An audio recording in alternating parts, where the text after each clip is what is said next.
Olá, turma, professora Nájila Costa, como é que vocês estão? Retornando do período de férias. Estamos aqui para mais uma videoaula, aula de linguagem da turma da EJA B. Espero encontrá-los com saúde, dispostos aí, caminhando nessa nova jornada, nesse novo semestre que inicia. E hoje nós temos aulas de revisão. Vamos revisar os conteúdos trabalhados no primeiro semestre, para que a gente tenha um segundo semestre abençoado, com muita aprendizagem, com muita saúde para todos nós. Como eu já disse, aula de revisão, nós vamos trabalhar na gramática a polissemia e a ambiguidade, vamos revisar. Na literatura, o teatro de Gil Vicente, e a redação, como é que a gente faz um resumo, um resumo de um texto, ok? E a nossa aula sempre vai dividir nessas três partes, para que vocês entendam direitinho. Qualquer dúvida, volta a ver a videoaula, respondam as atividades e estaremos sempre à disposição, prontos a ajudar. Nós temos aí polissemia, o que seria a palavra poli? Dá a ideia de quê? De multiplicidade. Então, polissemia representa a multiplicidade de significados de uma palavra, ou seja, uma palavra tem vários sentidos, vários significados. Do grego, polis significa muitos, enquanto sema se refere ao significado. Então, juntando os dois, é o que? São muitos significados que uma palavra tem, ok? Portanto, um termo polissêmico é aquele que pode apresentar significados distintos, significados diferentes, de acordo com o contexto. Apesar disso, eles têm a mesma etimologia e se relacionam em termos de ideia. Tem a mesma grafia, mas o sentido pode ser igual ou pode ser diferente. No nosso caso, é a mesma palavra, a mesma escrita, mas com sentido diferente. Vamos ver isso na prática, os exemplos de polissemia. Nós temos o exemplo 1. A boca da garrafa de cerveja está com ferrugem. Nós temos aí a palavra boca que está em destaque. Vamos ver os 3 exemplos, depois a gente vê o sentido em cada frase. O seu João continua mandando bocas para a vizinha do primeiro D. E a terceira e última oração. E que tal se você fechasse a boca?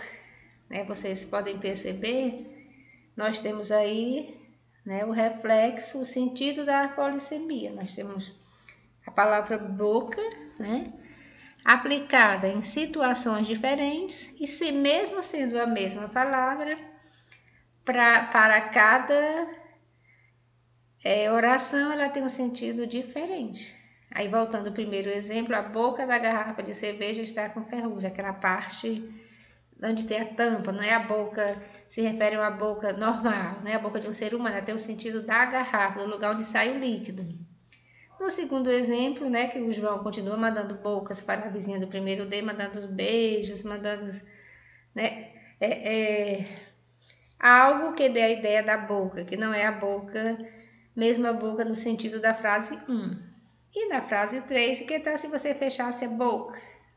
Essa boca aí é a boca, a boca do ser humano. Então, nós vimos aí 3 orações, nós trabalhamos já muito isso em sala, estamos repetindo, Então, recapitulando, a polissemia é a palavra que é escrita da mesma forma, mas que tem sentidos diferentes. Aí nós temos a ambiguidade. É a variedade de interpretação que um discurso pode conter, Esse sentido da ambiguidade é aquela frase que pode ter duplo sentido, pode ter mais de um sentido, Que aí a gente viu na polissemia o sentido só em uma palavra. E na ambiguidade pode ser o sentido, uma palavra muda o sentido da frase. Então, ocorre quando um trecho, uma sentença ou uma expressão linguística apresenta mais de um entendimento possível, É aquela frase tendo mais de um sentido, vários entendimentos, cada um vai entender de uma forma, gerando problemas de interpretação no enunciado e dificuldades de comunicação. Uma ambiguidade, uma palavra mal colocada num local mal colocado, gera um mal-estar. Então, nós temos o exemplo. Ninguém conseguia se aproximar do porco do tio, tão bravo ele era. Aí, quem era o porco? O tio tinha um porco que era bravo? O tio foi chamado de porco e o tio também era bravo? Então, a gente percebe essa ambiguidade, esses sentidos, né, de expressão linguística que não geram entendimento possível, gera problemas de interpretação, principalmente a dificuldade de comunicação. Aí nós falamos de polissemia, falamos de ambiguidade, vamos falar de polissemia e homonimia, né? O que seria essa homonimia? Poli quer dizer vários, homonimia, homo quer dizer um. E aí nós temos o exemplo para especificar para vocês. Há outros termos que, apesar das semelhanças gráficas, né, das semelhanças na escrita e na pronúncia, apresentam significados diferentes. Trata de homônimos perfeitos, que nós também já trabalhamos, usamos até o dicionário, né, nessa atividade. Relembre ainda na memória de vocês. A diferença entre os termos polissêmicos e os homônimos é que a sua origem etimológica, além da ideia que expressam, são diferentes. Aí nós temos o exemplo. Estava uma fila enorme no banco por causa do dia do pagamento dos trabalhadores. Joana sentou-se no banco da praça para terminar de ler seu livro. Se você não tiver dinheiro, eu banco sua viagem ao exterior. Então, nós temos banco em contexto diferente e em sentido diferente. A primeira oração é o banco no sentido de lugar físico, né, onde as pessoas fazem seus pagamentos, os trabalhadores fazem seus trabalhos, né, pagam e recebem dinheiro. Na segunda oração, o banco aí da praça é o banco de sentar. Não é o mesmo sentido do banco da primeira. E na terceira, se você não tiver dinheiro, eu banco nossa viagem ao exterior. Não é no sentido de banco de sentar, não é no sentido de banco de dinheiro, é no sentido de quê? De pagar, né? Vou bancar essa viagem, vou pagar essa viagem. Ok? Foi a nossa aula, né, de redação, revisando aí a polissemia. E nós vamos para a nossa literatura, aquele momento prazeroso, onde se mexe com os sentimentos, se mexem com as palavras, né? E na literatura hoje vamos falar do Teatro de Gil Vicente. Quem é o Teatro de Gil Vicente? É o nome dado aos textos teatrais produzidos pelo dramaturgo português Gil Vicente, durante o período denominado Humanismo. Então, o Teatro de Gil Vicente aconteceu no Humanismo, que começou em 1434 e foi até 1527. Lembre sempre dessa relação. Lembre-se que o humanismo determina uma fase de transição entre o trovadorismo e o classicismo. Então, nós temos trovadorismo, humanismo, classicismo, ok? Que são as escolas literárias que a gente vem estudando. Ou seja, é o momento que marca o fim da Idade Média e o início da Idade Moderna. As principais características do humanismo é a valorização do ser humano, né, com o advento do pensamento antropocêntrico, né, que é o homem no centro do mundo, no período renascentista. Nós também podemos dizer, pessoal, que durante a primeira época medieval, né, esse teatro, o Teatro de Gil Vicente, ele era ligado à igreja, né? E que essa atividade teatral fazia pouco uso de elementos literários. Ele consistia só na encenação, geralmente feita em igrejas e mosteiros. Então, a temática do teatro era voltada para a igreja, não era voltado para a literatura. E Gil Vicente, ele nasceu em Guimarães, né? Na cidade no norte de Portugal, sendo os nomes mais importantes do humanismo português. Ele foi poeta, né? No entanto, se destacou no teatro com a produção de diversas peças, sobretudo os autos e as faças. E é por isso considerado o pai do teatro português. Então, na atividade, quem foi considerado o pai do teatro português? Gil Vicente, no período chamado de humanismo. E de sua obra merecem destaque, né? Alto da Visitação, O Velho da Horta, Alto da Barca do Inferno e A Farsa de Inês Pereira, que é bastante conhecido. Suas principais características, né, do teatro de Gil Vicentino, né, o de Gil Vicente, teatro vicentino, ele retrata a sociedade portuguesa, né, o teatro falava sobre isso. É um teatro de costumes, tinha uma crítica social, obra de caráter universal, presença de temas da cultura popular, né, para todo mundo se sentir contemplado. Perfil psicológico das personagens, era ressaltado esse perfil psicológico das personagens no teatro, né, em cada peça.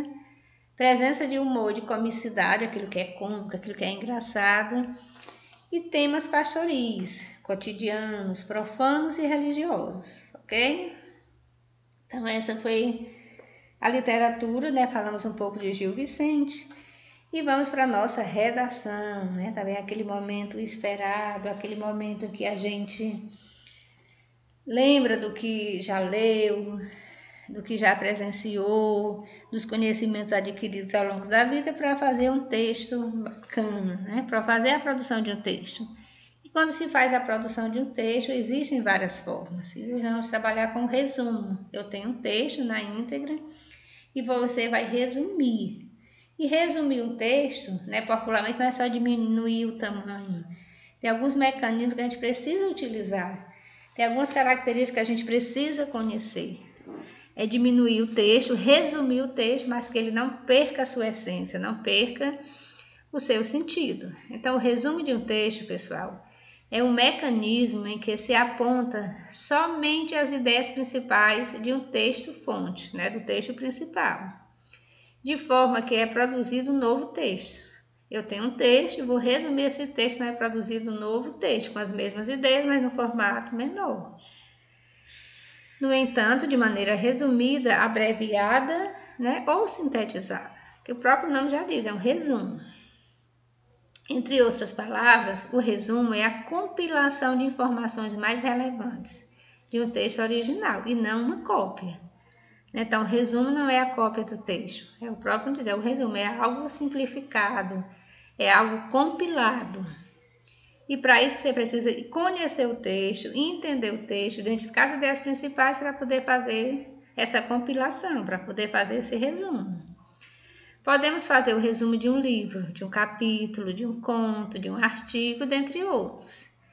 Alguns especialistas apontam que o resumo deve conter pelo menos 30% do documento original. Estão vendo aí, né? Que são as ideias principais. Ou seja, se um texto apresenta 10 páginas, o resumo deverá conter 3 laudas. De 10 vai ficar em 3, mas aquele resumo sempre vendo, tirando o que está desnecessário e deixando sempre as ideias principais.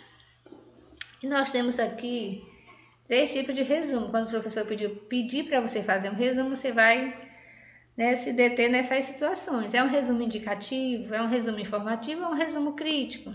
Então, o que seria, professor, um resumo indicativo? São somente os fatos importantes, né, as principais ideias, sem que haja exemplos oferecidos do texto original. Você está enxugando popularmente, né? É o tipo de resumo mais pedido nas escolas, que a gente sempre passa, né, no contexto da sala de aula. Nós temos o resumo informativo. Resume as informações e ou dados qualitativos e quantitativos expressos no texto original. Se confunde com os fichamentos e geralmente são utilizados em textos acadêmicos, né? Na faculdade você faz muito esse resumo informativo, sempre lembrando, né, do que deve conter em cada tipo de resumo. E finalizamos com o resumo crítico, chamado de resenha ou recensão.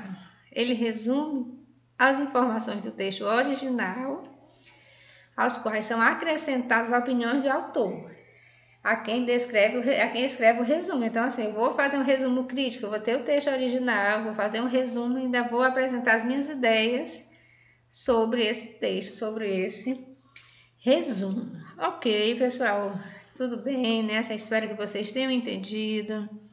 Mais uma vez, reforço a importância de vocês visitarem o nosso canal, né? O canal da escola, o JAF Conecta. Deixe o seu joinha, para que vocês também possam visualizar outras aulas, né, outras disciplinas, estudem. Finalizaremos com a nossa mensagem, que a gente sempre deixa de incentivo. Estamos vivenciando ainda uma situação difícil, retornando para um semestre letivo com muitas dificuldades, mas sempre Deus no coração, né? Que todas as nossas ações já serão, que possam ser planejadas, serão planejadas por Deus e que nós possamos executar com muita saúde. Então, o importante não é convencer com grandes palavras, é surpreender com grandes atitudes. Então, que essas nossas atitudes sejam iluminadas, que sejam atitudes positivas, atitudes para o bem nosso, né, e todos que estão ao nosso redor. Um forte abraço, tudo de bom, fiquem com Deus e bons estudos.